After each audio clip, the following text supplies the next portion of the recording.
Kisah Sang Penakluk.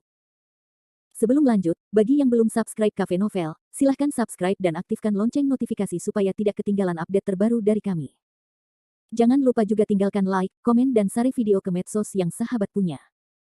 Oke lanjut. Bab tahun 1410 sampai tahun 1412. Keluarga Zhang di Lingnan adalah salah satu dari 8 keluarga di Jiangnan. Alasan mengapa keluarga Zhang dapat menduduki peringkat 8 keluarga tersebut adalah karena di satu sisi, keluarga Zhang memiliki beberapa ahli alam bawaan untuk didukung, di sisi lain, itu karena pengaruhnya di sungai dan danau. Namun, apa yang disebut sungai dan danau ini tidak berarti apa-apa lagi, tetapi energi dari seluruh jalan Jiangnan. 5 provinsi di selatan sungai Yangtze memiliki wilayah yang luas dan kaya akan sumber daya, dan kekuatan keluarga Zhang telah mengintai di 5 provinsi di selatan sungai Yangtze, yang dikenal sebagai pemimpin di jalan menuju selatan sungai Yangtze. Menurut analisis data besar Pedang Biru, ada banyak kekuatan gelap yang dibudidayakan oleh keluarga Zhang di 5 provinsi di selatan sungai Yangtze. Kekuatan-kekuatan ini secara diam-diam mengendalikan seluruh jaringan bawah tanah Jiangnan. Dalam hal jumlah orang, ada puluhan ribu anggota pinggiran keluarga Zhang di Lingnan. Namun, sekarang markas Zhang Jiang telah dihantam oleh Pedang Biru, dan ketiga tetua telah hilang. Bagi seluruh keluarga, ini adalah trauma yang belum pernah terjadi sebelumnya. Sejauh ini, yang benar-benar dapat diandalkan oleh keluarga Zhang hanyalah kekuatan gelap yang dipupuk oleh 5 provinsi di selatan sungai Yangtze selama bertahun-tahun. Mereka akan menjadi pendukung kekuatan terakhir keluarga Zhang. Di kaki gunung Taman Zhangjiazuang saat ini, deretan truk memancarkan cahaya, menerangi seluruh langit malam. Di truk, ratusan orang mulai melompat turun. Mereka memegang orang-orang di tangan mereka. Beberapa orang yang memimpin bahkan membawa moncong hitam. Mereka tampak sangat garang. Jelas, sekelompok orang seperti itu bukanlah makanan kering. Dari momentum mereka, dapat dilihat bahwa mereka semua memiliki tuntutan hukum seumur hidup di tangan mereka. Segera kelompok pakaian ini tidak bersatu, tetapi sejumlah besar orang memegang orang itu di tangan mereka dan mengelilingi geng Pedang Biru. Kelompok orang ini tampaknya jahat dan agresif, tetapi pemandangan ini di mata Charlie Qin hanyalah lelucon. Saat itu, Charlie Qin tanpa sengaja melirik pemilik keluarga itu, dan wajahnya menunjukkan sedikit senyum menghina. Bahkan Michael Liu tidak tahu harus berbuat apa. Dia menggelengkan kepalanya dan dengan jijik membuka mulutnya dan berkata, Tuan Zhang, Anda tidak ingin membalikkan keadaan dengan sampah ini. Jika Anda benar-benar memiliki ide ini, itu terlalu naif. Jelas, dari perkataan Liu Ming, kita bisa mendengar bahwa Tuan Muda keluarga Liu tidak menganggap remeh kelompok orang-orang besar yang disebut-sebut itu. Faktanya, apa yang disebut kekuatan gelap yang dibina oleh keluarga Zhang ini tidak ada apa-apanya di mata Pedang Biru dan Michael Liu. Efektivitas tempur mereka mungkin tidak sebaik para penjaga naga hitam itu. Sungguh fantastis mengandalkan mereka untuk membalikkan keadaan. Meskipun kepala keluarga di keluarga Zhang bukanlah seorang pejuang, dia tidak naif sejauh ini. Namun, tanpa menunggu kepala keluarga itu berbicara, beberapa orang mengungkapkan ketidakpuasan mereka dengan perkataan Liu Ming. Sebuah moncong senjata gelap dengan bersemangat diarahkan ke kepala Michael Liu. Segera, sesosok pria paruh baya berusia 40-an muncul di depan Michael Liu. Wajah orang itu ganas, dan ada bekas luka di sudut matanya. Dia marah dan berkata kepada kepala Michael Liu, bajingan kecil, siapa yang kau sebut sebagai sampah? Ketika aku keluar untuk mencampur sungai dan danau, bajingan kecilmu masih mengembara di rahim ibunya. Semua orang di Jiangnan yang berani mengatakan ini kepadaku telah meninggal, tahukah kau? Kau pria merah kecil saat dia berbicara, pria parubaya itu memiliki mulut bengkok dan tampilan yang garang dan agresif. Ekspresinya membuat seluruh rangkaian trik di jalan menjadi sempurna. Namun, penampilannya menggelikan di mata Michael Liu. Saat ini, Michael Liu tidak bergerak atau gemetar di moncong senjata hitam, dan bahkan tertawa dan jatuh. Namun, tawa Michael Liu semakin membuat marah pria paruh baya ini. Gila, bajingan kecil, apa yang kau tertawakan? Kemudian pria paruh baya itu meletakkan jarinya di pelatuk dan memegang kepala Michael Liu di kepalanya dan melanjutkan, aku melihatmu masih muda dan memberimu kesempatan untuk hidup. Anakmu akan segera berlutut di tanah dan bersujud kepadaku 100 kali. Aku akan mengampuni nyawa anjingmu hari ini. Jika kau menjatuhkan satu pukulan lebih sedikit, jangan salahkan orang di tanganku karena tidak mengenali orang. Kau mendengarku. Mendengar ancaman pria parubaya itu, Charlie Qin, Howard Zhang dan yang lainnya semua merasa ingin tertawa. Seluruh pedang biru itu terdiam saat itu, dan wajahnya menunggu permainan yang bagus. Sebagai pihak yang bersangkutan, Michael Liu masih tersenyum dan menggelengkan kepalanya, orang bodoh tidak takut. Kalimat ini memang benar. Pada saat berbicara, wajah Michael Liu tiba-tiba berubah, dan semacam udara menakutkan keluar dari matanya. Kemudian, hampir di depan semua orang, Liu Ming melewati telapak tangannya, yang begitu cepat sehingga orang biasa tidak dapat melihat mengapa. Kemudian, semua orang di tempat kejadian melihat telapak tangan Michael Liu yang seperti penjepit, dan segera mencekik leher pria paruh baya itu. Dalam sekejap, pria paruh baya itu terangkat. Liu Ming menggerakkan jari-jarinya dengan lembut, yang mematahkan leher pria paruh baya itu. Terdengar suara yang jelas di udara. Setelah suara itu, pria yang masih berbicara itu berdarah dan meninggal di tempat. Moncong hitam senjatanya langsung jatuh ke tanah. Dan Michael Liu masih dengan wajah tanpa ekspresi, dengan lembut melemparkan tubuhnya ke kerumunan, lalu menepuk-nepuk debu di tangannya, dan berkata, benar-benar tidak layak untuk mati. Di mata pedang biru, tindakan Michael Liu mungkin tidak ada apa-apanya di mata orang-orang Zhang Jia. Bagaimanapun, seorang seniman bela diri di alam naga dan gajah, atau bahkan seorang prajurit di alam sapi dan harimau, dapat mencapai levelnya. Namun, pembunuhan itu begitu mudah dan menyenangkan sehingga itu benar-benar merupakan keberadaan alternatif dan menakutkan di depan 5 pemimpin provinsi yang telah mengalami banyak hal di Jiangnan. Tindakan Michael Liu membunuh seekor ayam dan memperingatkan monyet itu langsung membuat para gangster itu merasa takut. Mereka tanpa sadar mundur 2 langkah. Semua orang, kalian lihat aku lihat kalian, tidak menanggapi untuk beberapa saat. Pemandangan di kaki Zhang Jiasan tiba-tiba kembali menjadi sunyi senyap. Saat ini, Charlie Qin, sebagai pemimpin seluruh pedang biru, juga berkewajiban untuk menonjol. Namun, Charlie Qin tidak berhadapan dengan gerombolan preman itu, tetapi tuan dari keluarga Zhang Jia. Lagi pula, di seluruh pemandangan, hanya tuan ini yang memenuhi syarat untuk berdialog dengan Charlie Qin. Sambil menyipitkan matanya, Charlie Qin berkata sambil tersenyum, Tuan Zhang, sampai sekarang, saya menyarankan Anda untuk tidak menggertak diri sendiri dan orang lain.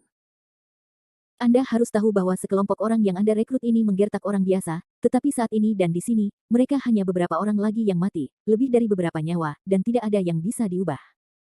Mengenai kata-kata Charlie Qin, Zhang Jia, pemilik keluarga, mencibir dan berkata, oh, benarkah?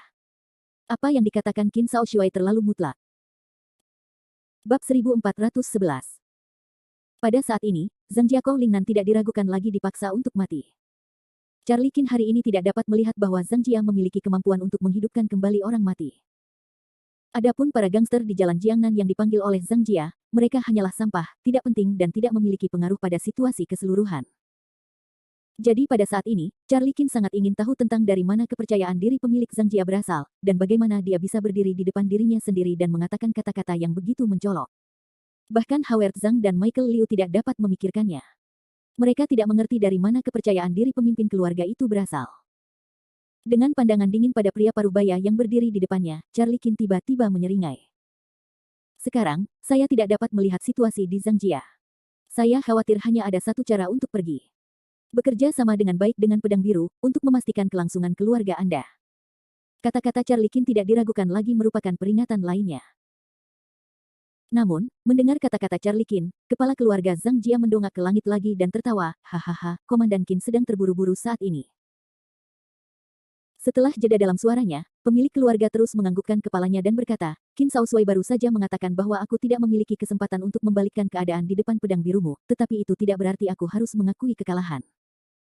Sekarang, meskipun aku tidak dapat mengubah apapun, dan aku tidak dapat mengubah apapun, setidaknya aku masih memiliki kemampuan untuk membakar batu giok dan batu. Membakar batu giok dan batu. Mendengar kata-kata kepala keluarga Zhang, Michael Liu adalah yang pertama tertawa. Saat ini, Michael Liu berkata dengan senyum menghina di wajahnya, Tuan Zhang, apakah Anda benar-benar tahu cara bercanda? Dengan telur ubi jalar busuk dan bau yang kau panggil ini, apakah kau pikir kau memiliki kualifikasi untuk membakar batu giok dan batu? Tuan keluarga Zhang Jia mengabaikan ejekan Michael Liu. Sebaliknya, dia menertawakan Charlie Qin dan bertanya, Komandan Qin, pedang birumu dikenal sebagai tim penegak hukum yang kuat di timur. Tentu saja, aku tidak punya cara untuk menghadapimu, tetapi ini tidak berarti bahwa aku telah kehilangan kemampuan untuk melawan. Setelah jeda dalam suaranya, pemilik keluarga itu terus bertanya, Qin Shaoshuai, saya pikir Anda harus tahu jenis bisnis apa yang kami lakukan di Zhang Jiakou. Keluarga saya mengendalikan lebih dari 10.000 geng berskala besar di 5 provinsi di selatan Sungai Yangtze. Saya baru saja memberi perintah kepada mereka secara diam-diam. Sekali 10 menit setelah matahari terbit di pagi hari, jika mereka masih tidak dapat menerima panggilan telepon saya, maka ini beberapa orang akan mencurahkan sarang mereka. Pada saat itu, saya akan menjamin bahwa akan ada pembunuhan gila-gilaan di 5 ibu kota provinsi di selatan Sungai Yangtze, dan seluruh selatan Sungai Yangtze akan jatuh ke dalam banyak kekacauan. Mungkin mereka semua berakhir mati, tetapi saya akan menjamin bahwa kematian mereka tidak sia-sia. Pada saat itu, 5 ibu kota provinsi di selatan Sungai Yangtze akan dibanjiri darah karena kemunculan mereka, dan korban dari rakyat jelata akan tak terhitung jumlahnya.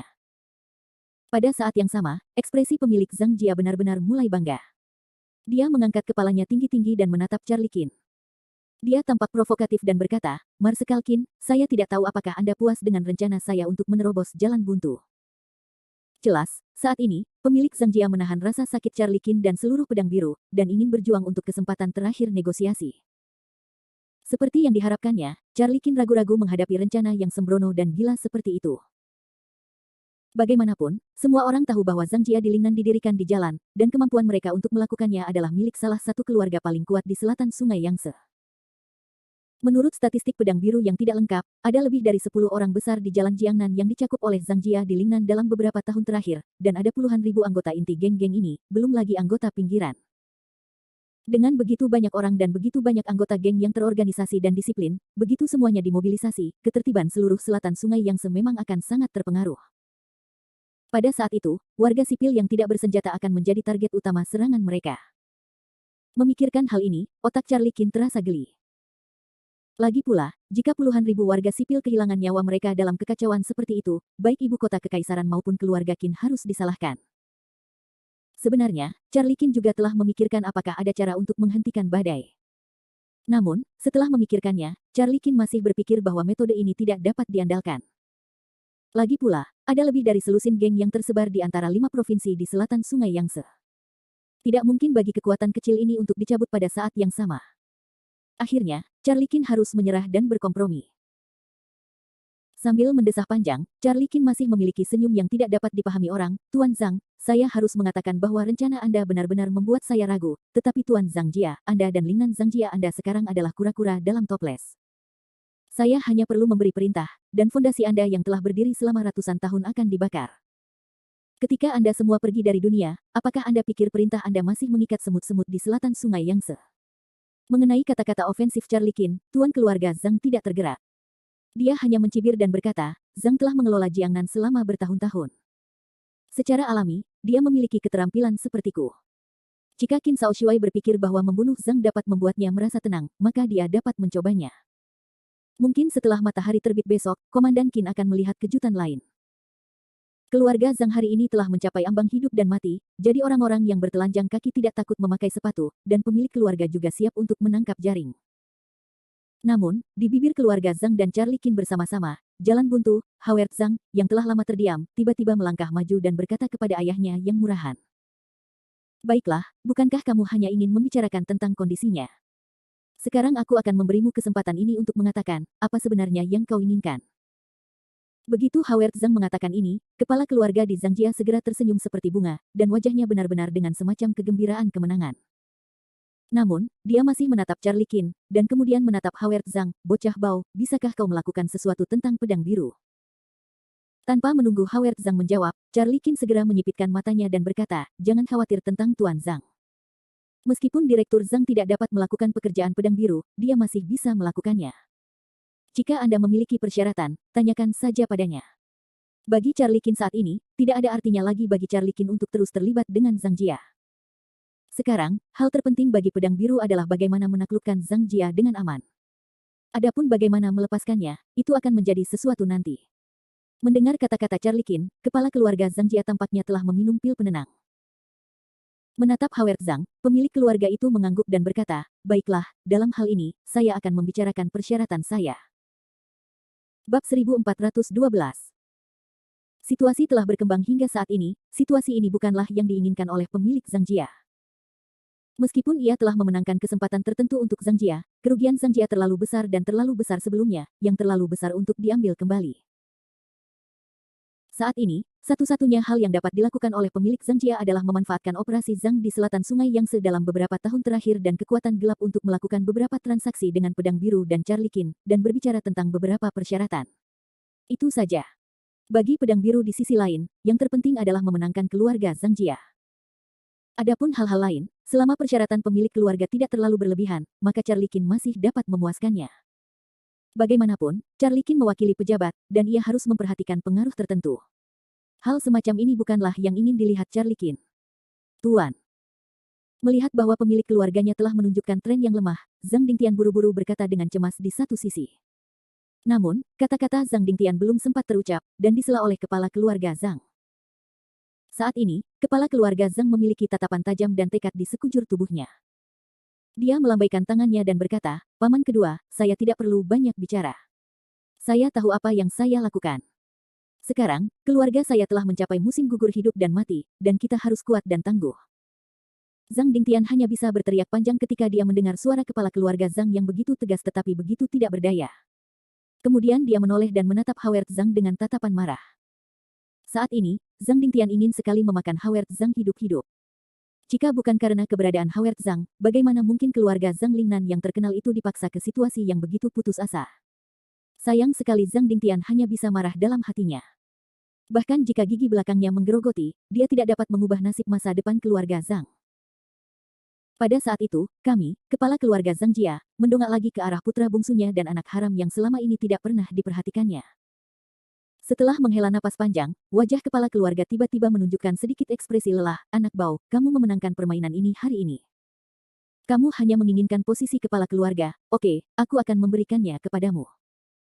Setelah jeda dalam suaranya, pemilik keluarga itu melanjutkan, "Tetapi sebelum kamu mengambil alih keluarga, kamu harus berjanji kepadaku 3 syarat.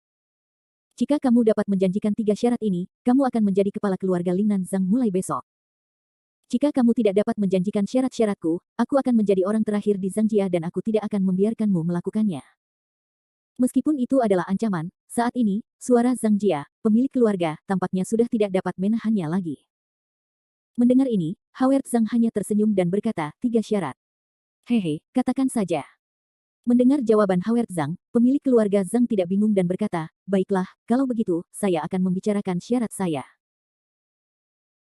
Pemilik keluarga Zhang segera mengacungkan jari dan berkata, "Pertama, saya ingin Anda berjanji kepada saya bahwa setelah Anda menjadi penguasa keluarga Zhang, Anda tidak diizinkan untuk melunasi hutang setelah musim gugur, dan Anda tidak diizinkan untuk membersihkan para penjaga naga hitam keluarga Zhang. Bisakah Anda melakukannya?" Atas permintaan pertama ayahnya yang murahan, Howard Zhang tertegun sejenak, lalu wajahnya tiba-tiba menunjukkan senyum aneh. Jelas, Howard Zhang, ayah yang murahan, ingin melakukan yang terbaik untuk menjaga kekuatan keluarga Zhang. Howard Zhang tahu betul hal ini.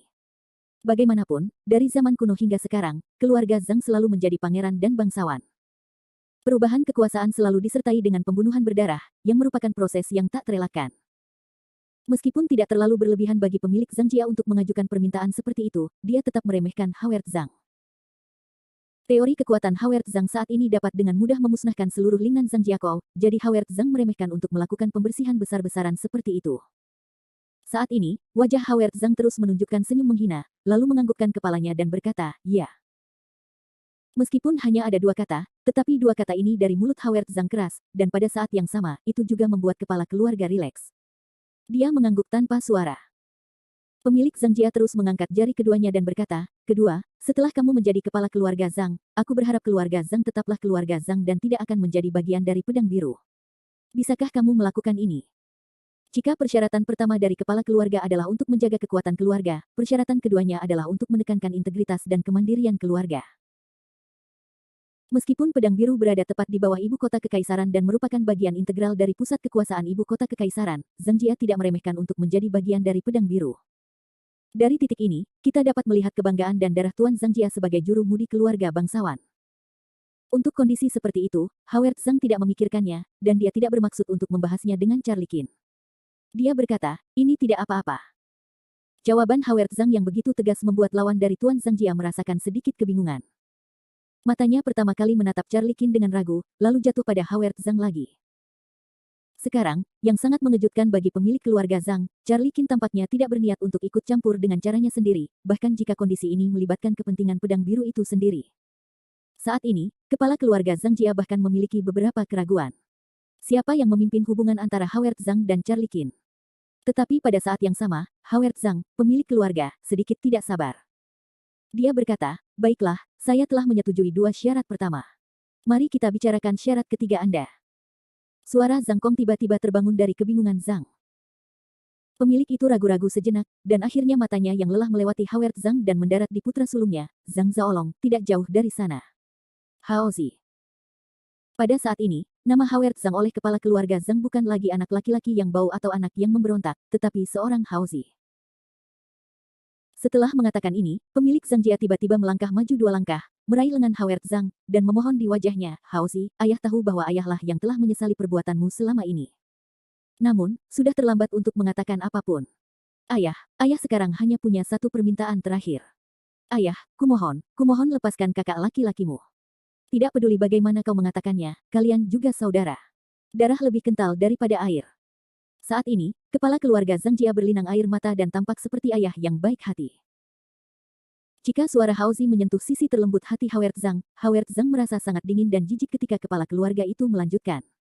Mengenai permintaan terakhirnya, Howard Zhang tampak mencemooh. Kemudian dia mendorong ayahnya yang berlinang air mata dengan dingin, berkata, "Jangan khawatir, aku tidak akan membunuhnya." Setelah itu, Howard Zhang mengucapkan satu kata pada satu waktu, menggertakkan giginya dan berkata, "Bukan saja aku tidak akan membunuhnya, tetapi aku dapat berjanji kepadamu bahwa aku akan melindunginya selamanya. Apakah kau puas dengan ini?" Setelah itu, Howard Zhang menoleh dan pergi, mengabaikan Laozinya yang murahan. Saat ini, kepala keluarga hanya bisa mendongak dan diam-diam menatap punggung Howard Zhang yang keras kepala.